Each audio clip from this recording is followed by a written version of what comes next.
Transvalorização dos valores. Nome esquisito pra caramba, né?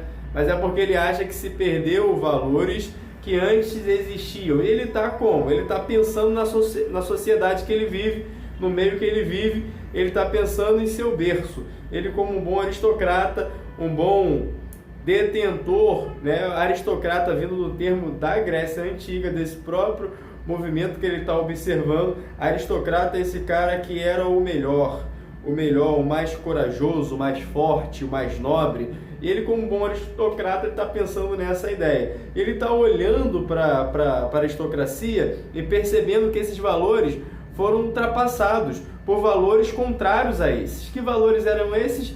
O valor do fraco, porque o aristói era o forte. O aristói, o aristocracia, era os forte, meu irmão. Os fortes, tá ligado? Que no meu exemplo não ficou bom não, mas era dos fortes, vocês entenderam, né? E os fracos foram quem assumiu esse poder, pela uma filosofia pervertida que ele vai colocar, que se começa a ser pensada nessas escolas, passa-se por Platão, e ali o cristianismo absorve, e ali leva um outro patamar, filosofia, que ele vai achar que é ruim, e outro patamar é esse, não é o do Flamengo. Na verdade, esse outro patamar da filosofia é que a supervalorização do fraco gera uma moral do ressentimento. Então, eu ser bom e ser top não é o ideal, porque a filosofia que se começou a pensar falava que os melhores não eram os melhores.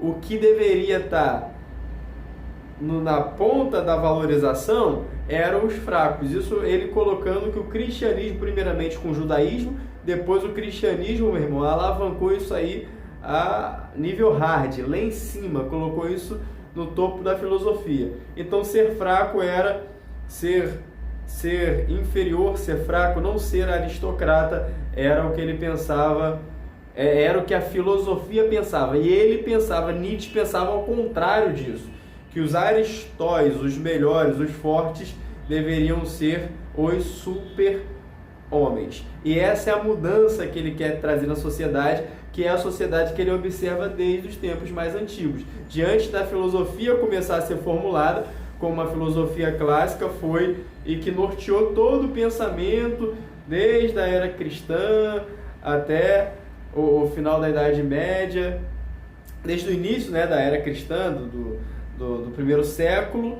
passando pela construção da Idade Média, de toda a construção católica, chegando à Idade Moderna, e dentro de todo esse processo de ocidentalização que a gente passou a ter, que o mundo passou a ter, essa foi a filosofia predominante, a filosofia do fraco. Ele está invertendo isso para a filosofia do forte, o super-homem. Super-homem,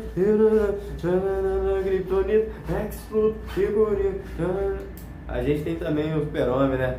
Além do homem, como eu disse lá no começo da aula, com a morte de Deus será preciso viver além do homem. Ele fala isso, a morte de Deus, cuja vontade se expressa na invenção de novos valores e significados.